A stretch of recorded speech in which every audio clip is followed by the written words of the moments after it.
Howdy folks, Clarinda here from Clarinda's Crafts and Music. Just demoing my newest A-style mandolin here that I built in the shop. It's what I call my Star Trek Academy mandolin. If you didn't know, I love Star Trek. I've seen every episode that's ever put out, even the cartoons. I watch it all the time. And I often wondered, what would it look like in the 24th century if you were to join Starfleet Academy and get a mandolin issued to you if you were a musician. And so this is my idea of what it would look like.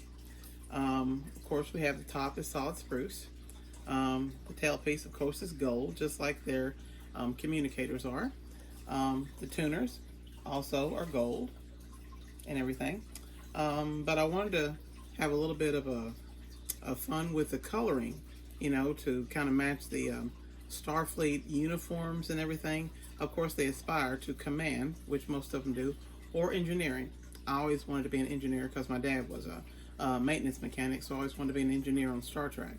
And so that's why I chose the red for this. And of course, the center is tan. This one, like I said, has a solid cast tailpiece, solid hand-carved spruce top. It has solid hand-carved figured maple, back, sides, and neck, and everything there. And of course we have the metal tuners because everything is eco-friendly, so we're not really working with the oysters like before. So we don't have the pearl, but we do have the gold in the tuners there. And of course it has a adjustable truss rod and everything. And we've got the Star Trek emblem there on the headstock.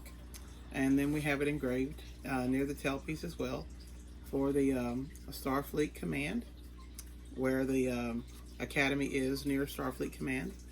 And this one is a little bit unique in that it has a custom hand-carved bridge specifically for this model.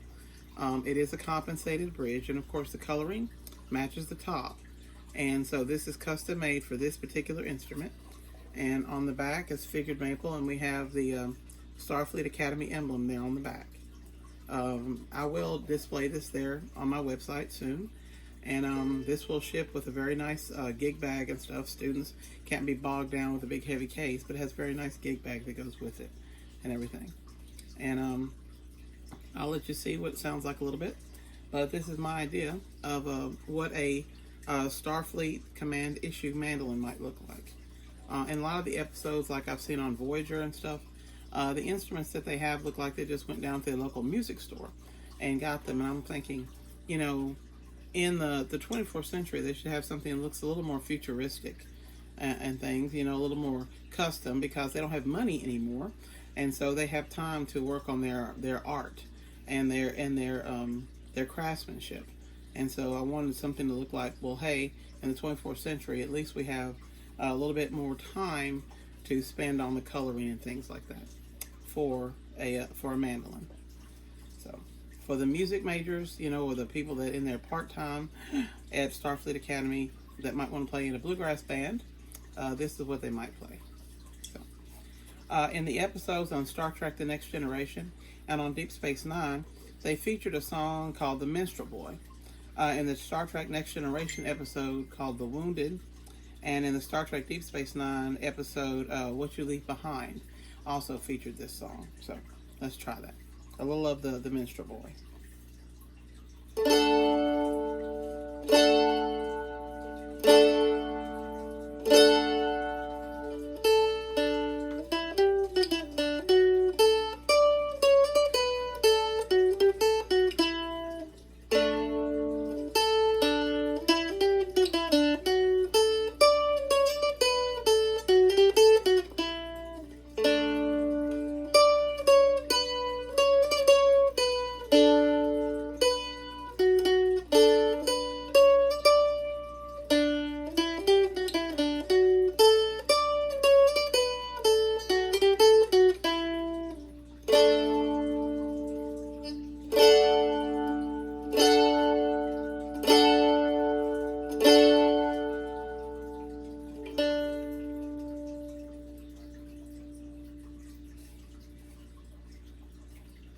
That's a little of what it sounds like.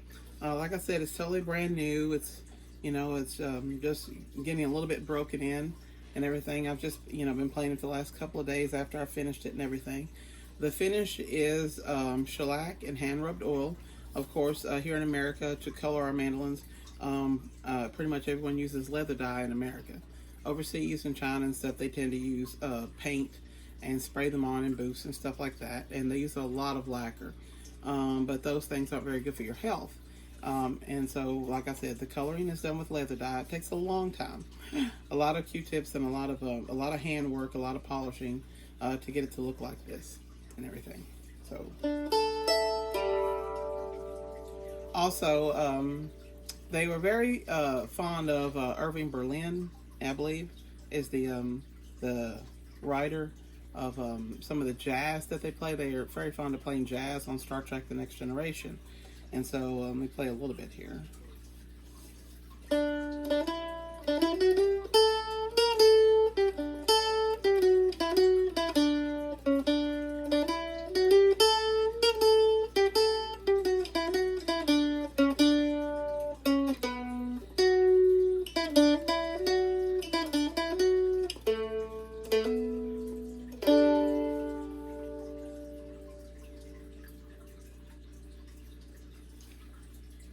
So it's got a very good resonance, a lot of a chop to it.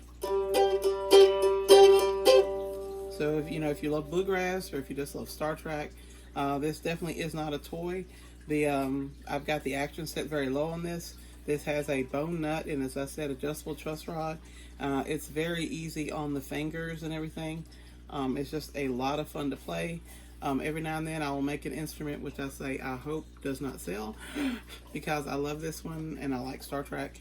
And it's just a lot of fun to play. Like I said, the top is solid hand carved spruce and the back sides and neck are solid carved maple and everything with the adjustable truss rod and the solid cast gold tailpiece and everything.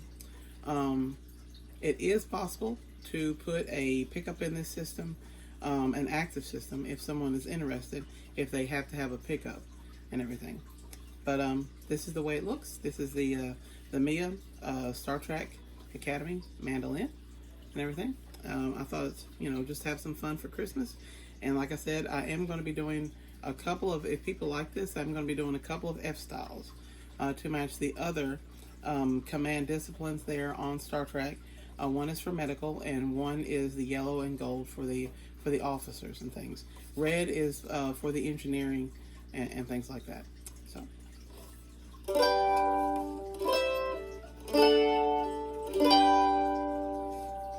Happy picking and grinning, and Merry Christmas. Thanks. Bye now.